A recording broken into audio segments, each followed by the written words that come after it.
This video is going to be a lot shorter than the last one, but I am going to just sort of keep talking. I don't really have any prepared information to go through, but I did have a thought today, or after I did the last video. I wanted to talk about something that really weighed on my mind a lot after I left the church in 2004. I say I left the church. Yeah, I was gone. I wasn't there, but I was still thinking like a Scientologist. I was still acting like a Scientologist. I was still thinking that I believed in Scientology, and it was just the church itself, the organization, the management, David Miscavige, that was not following L. Ron Hubbard's policy, and that's why I wasn't happy with the church, and that's why things weren't going well. But what I wanted to talk about was a friend of mine. I say he's a friend of mine, and we still do talk, and I never really acted too much of a friend to him, but thinking of where I was and where my head was at, and being in a destructive money cult, then kind of hard to imagine you actually do have friends. But before I talk about this guy, I do want to say I did watch my first video again last night, and I'm I don't want to say I'm pleased with it.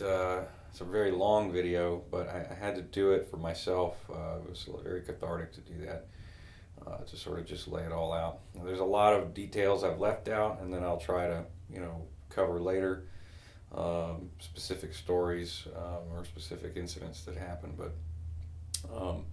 the people that you work with on staff, they care about you greatly. They are good people. I can't think of very many people in the church that I worked with that are not people that wouldn't give you the shirt off of their back. That being said, you're all in this shithole together, and the things that you do in the name of your religion are unspeakable. They're horrible, But everyone that's there is there to help. If that makes any fucking sense. So, what I want to talk about before I, go off on a long spiel again is how I helped destroy someone's career. He was a young man. In 2002, he got signed to the Minnesota Twins. His name is Alex Merricks. He was an amazing pitcher. He got drafted right out of high school. Okay. All right. So, sorry I got interrupted there. What I was talking about was people who work for the church. Most of the people that I worked with, very good people, would give you the shirt off their back, whatever.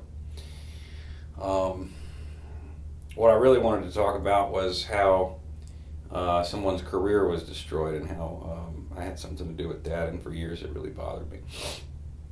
It's a guy named Alex Merricks, and he got signed in 2002, Minnesota Twins.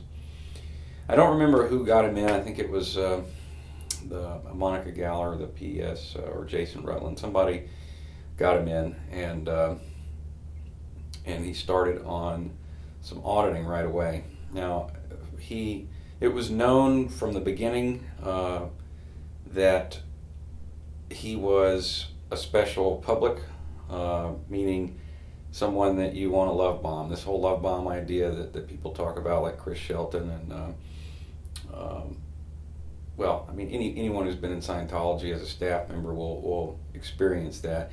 And what it is, it's just everyone flows you so much admiration and respect and consideration, and listens to all of your concerns or issues.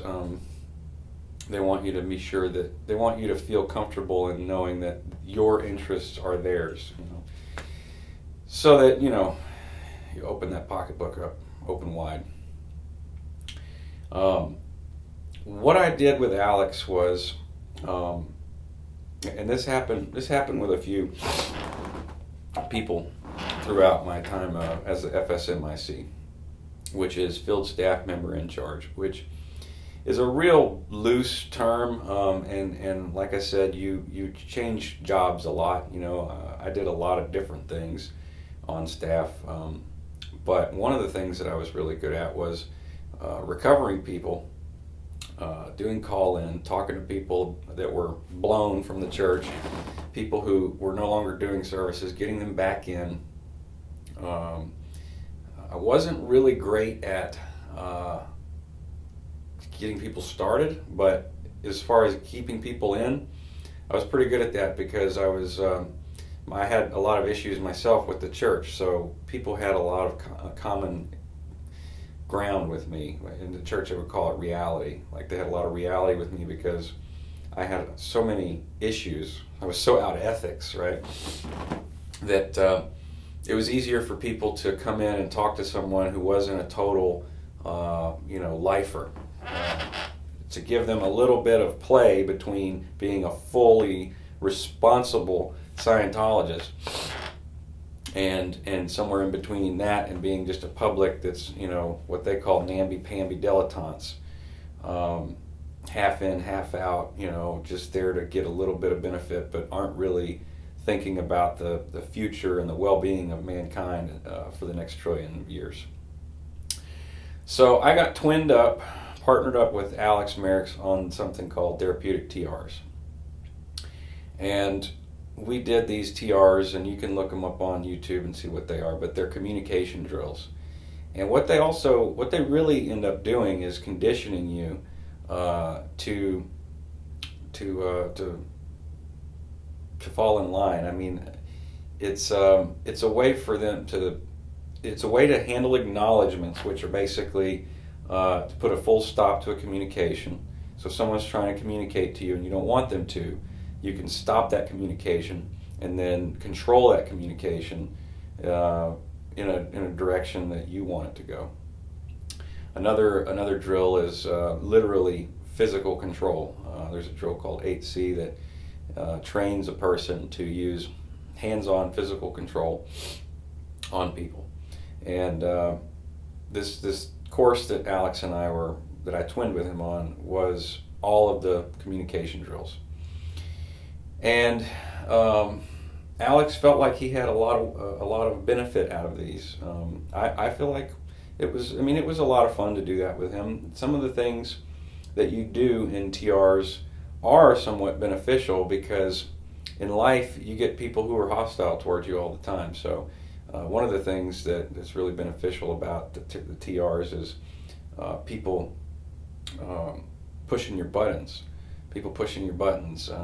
And you find buttons that get a reaction out of this person. So with Alex, he's a black guy and a baseball player and very intelligent. So there were a lot of times in the course room when we were doing TRs where I would pull the race card and tell him he was just stupid, and a lot of other very unsavory remarks. But he really felt empowered by confronting these things, and they didn't have any power over him. And what that stands to do in Scientology, TRs are one of the things that you really get started pretty early on. It's one of the first actions on the bridge if you get auditing, TRs and objectives. And what it really does is it allows you, it puts you in a state of mind to where you are now in sync with the rest of the organization, how they communicate, how you handle an acknowledgement, how you refuse to communicate, how you control people, and how you don't acknowledge people. What things do you not acknowledge? Considerations, and within the time that he got signed to the baseball team, within probably 6 months, and I don't know how much exactly he got, how much money he got, but I do know because we've talked since, and he probably spent around $350,000 on auditing services and tapes, lectures, books, CDs, extension courses for his family. He got his sister involved. He tried to get his folks involved, friends, and all this is going on while he is actually starting his career in baseball, professional minor league baseball, or I can't remember if it was minor or major. I think he got signed to the minors. He was pitching at, upper 90s, almost 100. I mean, when I met him, he was pitching at 100, pretty damn close to 100. And I remember he would show me how he would pitch, and when he would throw, even without a ball, he would throw and he would break the wind. You'd hear an unbelievable talent, very young, had everything in the world going for him, And the organization that I was in basically just sucked him dry, Over time, we got more and more disconnected, as I was saying yesterday in the video, because of my ethics, and I'm back and forth. You're always all over the place. And they like to have people like me who can identify and relate to people who aren't really fully in, so that they can, you give them one of your positive benefits out of Scientology, and it sort of helps to keep them in the fold. And then they'll take their, all-star registrar and sit them down in front of the person and get them to pay big money. And eventually, Jim Hamry and Adam Guidry, they got a lot of money out of Alex.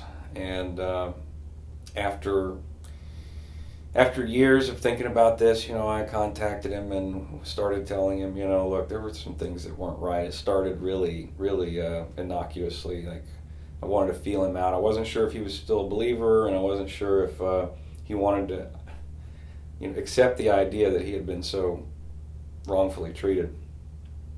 So that process took, several years, to just sort of slowly reconnect with him and see what he thought about it. And come to find out, he's doing well right now. He's investing in Bitcoin. He's got a good startup going. I'm still in touch with him. I love it. I love him and his family dearly, and I feel extremely terrible about everything that happened. But that is what I wanted to talk about. Just one little example, and I'll keep making videos and just explaining my experience. It's actually been just in the one or two videos. This is my second video. So the first video I did was extremely long, and I know that this format isn't really the best format, but it's the only way I know how to do this, is to sit in front of a camera and just talk about what happened. Maybe later I'll be able to put some things into better perspective, and maybe explain how exactly I got out of the thinking part of it, because that's really the hardest part. You get out, you're glad to be out. You don't want to get sucked back into the nightmare of ethics, heavy ethics, and responsibility. And I have a lot to say about responsibility and what that means in Scientology versus what it means in the WOG world. But like I said, in the future I'll do some videos that maybe will have a little more substance to them. But as of right now, it's really just, I'm doing this for therapeutic reasons. So please be patient with me, and I will try to make the content more interesting for you as time goes along. So I better get back to work now. I just had a few minutes. Sorry the video got cut in half, but I'll get you some more information soon. And I hope that this helps people. I really do, because the people that spoke out before me, all the way back into the 70s and 80s, and all these people that have done something contributed to me getting myself free from the as Alex Gibney and Lawrence Wright call it, the prison of belief. And that is what it is. It is definitely a prison of belief. I feel like I'm 34 years old, and I feel like I'm starting my life over now. And talking about it greatly helps. So thanks for watching, and please subscribe if you're interested in what I have to say. And in the future, I'll add some more content, and some of it might not be Scientology related, but it's all related to me the same. Thanks very much. Have a great day, and happy Mother's Day.